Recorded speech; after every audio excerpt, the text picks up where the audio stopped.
Welcome to Weekly Digest, where we highlight the work of ministers of government as they push the administration's development agenda. Picking up from where we left off last week, the current rainy season is causing challenges for the Ghana Sugar Corporation. Chief Executive Officer Sesnarayan Singh said the company is pushing to meet its 90,000 tons of sugar target in 2020. That was a real possibility at the end of September 2020. But after those November 2nd rain for about a week, it blew away that opportunity. And we basically have at best 3 weeks left. To date, Gaisuku has produced 80,674 tons of sugar. Meanwhile, Mr. Singh says they will be focusing a lot on value-added products as the company revamps its operations. Whatever that cane can produce in whatever facets, that is the area we want to diversify. So we're speaking specifically to things like, things like ethanol production, glucose production, industrial grade white sugar, liquid sugars, a distillery, packaged sugar, which we were already doing, and the very important niche element called agro-heritage tourism. Close to 30,000 students across East Berbice Quarantine will benefit from government's 4,000 uniform and school supplies voucher. Approximately $90 million will be used to successfully complete the exercise in the region. Minister of Labour, the Honourable Joseph Hamilton, was part of a ministerial team which distributed the vouchers across the region on Saturday last. This engagement basically is just to say to you from the level of the government that the issue about school vouchers and how important it is to parents, we recognize that, and that's why we want to participate in the activity. And as I speak to you, other ministers are in other schools in Region 6 doing the same thing. And to say also that this is just the beginning of, for parents and some of the teachers themselves, I'm sure they're parents, this is just the beginning of engagements to ease burdens of parents to ensure that your children can go to school. Minister Hampton said the government is working to ensure the nation's children are provided with the necessary resources to enable sound learning. Come January, we will reinstitute the school grant, cash grant for children, and that has been increased to $15,000. And we have committed to parents that by the end of our term, in 5 years, that amount will go to $50,000 per child. The government is working to ensure some 24 families squatting at the Sarah Johanna on the east bank of Demerara are not left homeless as the owner seeks possession of his land. Attorney General and Minister of Legal Affairs, the Honourable Morber Anil Nandlal, met for a second time with the squatters in an attempt to resolve the issue. The government, through the Ministry of Housing, has offered house lots to these persons who are in occupation of the private property. The government remains ready to relocate the squatters once they are prepared to be relocated. And we have that offer open. Also on that visit was Minister of Public Affairs, the Honourable Kwame McCoy, who engaged the squatters and collected information for those who were receptive to the government's offer of an accelerated application process. The meeting is a follow-up to an October visit with the Minister within the Ministry of Housing and Water, the Honourable Susan Rodriguez, where the opportunity was provided for the squatters to register for the house lots. 587 Guyanese have been re-employed by Aurora Gold Mine after being laid off earlier this year due to the pandemic. Minister of Natural Resources, the Honourable Vikram Bharat, made the disclosure after recommissioning the company's processing plant on Monday. This is quite outstanding because at our forest meeting a few months back, when we would have took office, a few weeks after we took office, the company reported that they would re-employ before December about 200 to 300 Guyanese.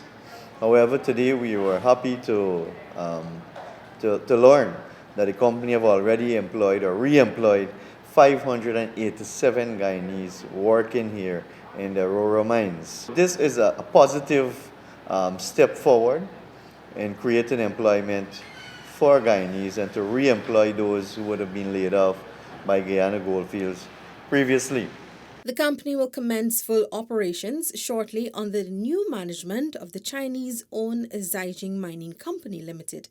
The company is also seeking approval for the government to start underground mining operation by mid-2021, which would see almost 200 additional Guyanese being employed.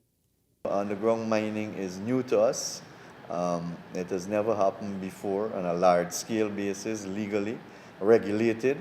So we definitely don't have the capacity to monitor, to regulate. So this is something that was discussed in depth with the company in terms of building capacity, in terms of bringing in experts to regulate underground mining. The minister also disclosed that the ministry is seeking to partner with the company to develop the Ghana Geology and Mines Commission's mining school. If we are going to speak on local content, and if we are going to, as a country and a government, demand employment for Guyanese, we need to build technical capabilities, we need to build capacity among our locals. News on Tuesday. Minister of Education, the Honourable Priya Manichan, has said the government is exploring avenues to improve tertiary education in Ghana, including with the University of the West Indies. However, this would not replace the country's premier tertiary education institution. What this is we have the University of Ghana, treasured by us, that we believe needs to be enhanced and developed and facilitated in getting better.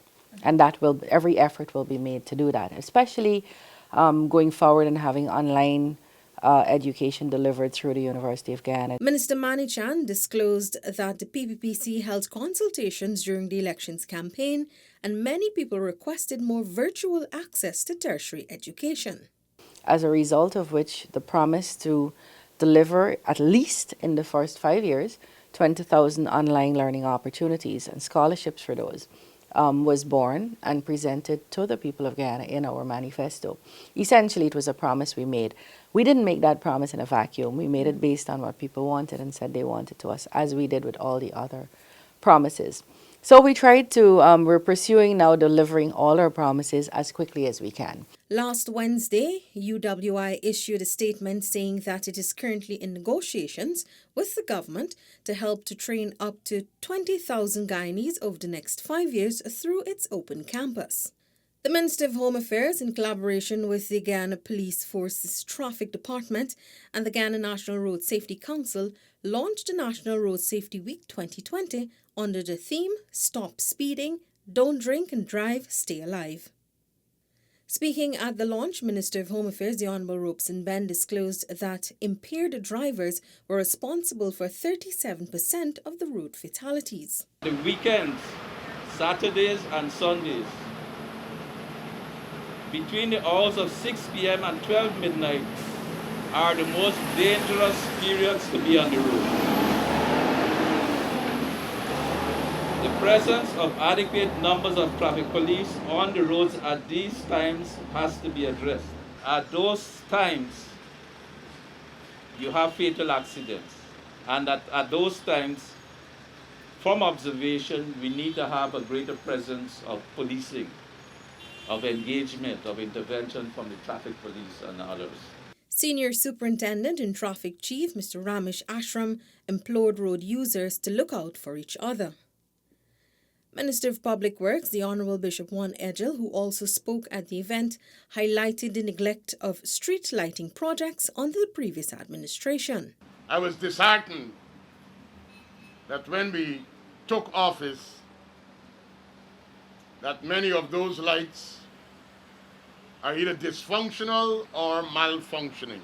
One of the major initiatives that we are working on currently is to ensure that throughout Georgetown, and I will come to our highways just now, our traffic lights are up, running, and functioning well to allow for controlled flow of vehicular traffic and to also allow for safe movement of pedestrians while crossing major intersections. Also on Tuesday, Minister of Education, the Honourable Priya Manichan, visited Linden Region 10, where she launched a distribution of the uniform and school supplies voucher in the region. The event took place at the Mackenzie High School. We know how much parents are struggling and how much this can be an assistance and how worried people were about where are we going to find these resources. Whether school opens next week or next month or next year, you still need to put pencils in their book bags. You still need to put socks on their feet, so why not give it to you as soon as we have it, rather than have you wait and struggle and we have money in our hands in the ministry. That is not how I operate. That is not how this government operates, and it will never be how we operate. If we have it, we will give it to you. News on Wednesday. Minister of Housing and Water, the Honourable Colin Crowell, and a team from the Central Housing and Planning Authority, CH&PA, visited several areas in Linden on Wednesday. The minister said the Linden housing program will be expanded in 2021. Commencing in the new year on our 2021 program. That is why we're doing those visits now, so that we can familiarize ourselves and to do the planning. We want to ensure that for 2021 we start some infrastructure work for opening new areas.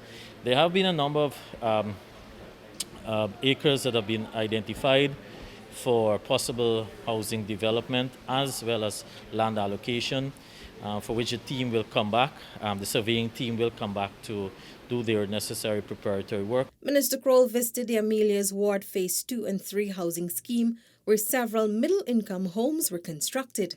Ongoing road works and the squatting area were also visited. Following the site visits, the minister stopped by the Wutako Guest House, where residents were able to have their housing needs addressed.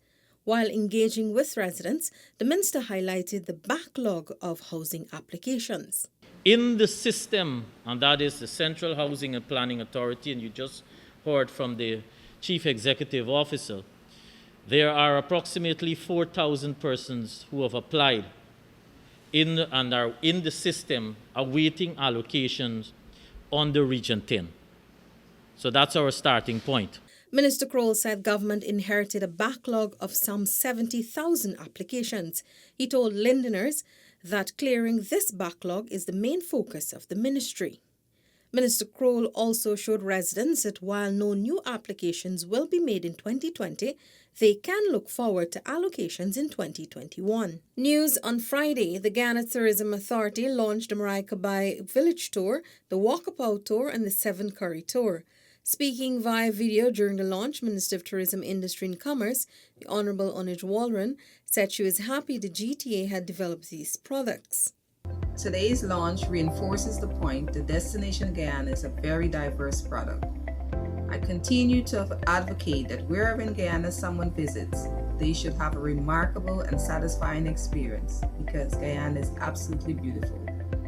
Beyond Kaieteur, Oranduke, Georgetown, and the more popular destinations, there is much to see and do. Minister Walren said the launch is indicative of government's policy approach for tourism. She said plans have already started to spur greater interest by both locals and the diaspora to experience the beauty of Guyana. I have interacted with tour guides, boat operators, kitchen staff, and other workers in some communities, and I appreciate the benefits of tourism to many of their families. The tours being launched today all aim to give travelers meaningful, captivating experiences as they actively engage with the history, people, culture, and food. They will provide travelers with access to one-of-a-kind insider experiences that engage all of the senses. Also on Friday, the Housing Minister distributed land titles during an outreach to Letterman Region 9. Minister the Honourable Colin Crowell said the Hinterland is important for housing expansion, while assuring residents that the region has not been forgotten. You are part of our front burner of dealing with regions across all the regions, of responding as part of our mandate to make availability for housing for our citizens. The distribution of the titles was conducted at the Amerindian Hostel. News on Saturday, Minister of Culture, Youth and Sport, the Honourable Charles Ramson Jr., says the appointment of a board to the National Sports Commission, NSC, is forthcoming. As it relates to the Sports Commission, we had gone through a number of variations for persons. It's something that the Cabinet is paying attention to. But we're also monitoring what was it that the Sports Commission board right? The commission itself, which is the board. What was it that they did over the last 5 years? Minister Ramson Jr. said as the person tasked with appointing the new board, he has to get to the bottom of why the previous board could not function. If you've had a board that hasn't done anything, then you've got to get to the bottom of why it hasn't done anything before you start making hurried decisions about what it's going to be done. Because we give this subvention to this quote-unquote commission, but it's really the ministry that has to process a lot of, well, not a lot, but all of their payments, but it's still, the body has to be accountable. Thousands of Guyanese residing in Tushen and Zilot's East Bank, Essequibo, will benefit from rehabilitative roadworks planned for the area. Works are expected to commence within a week. On Saturday, Minister within the Ministry of Public Works, the Honorable Gov't Indar, visited the communities. We are coming here to make sure that we start the process of fixing these roads on a continuous basis so that we can do it incrementally in phases so that it can be, most of the roads can be fixed, if not all of it, within our first 5 years. 4 main roads have been identified in Tushen and Zilot. The minister stated that some works will also be done on other streets. The contracts awarded for the roads in Tushen and Zilot amount to approximately $250 million. That's it for this week's edition of Weekly Digest. For these and other government-related information, do log on to our website, dpi.gov.gy, and of course our social media platforms. Goodbye.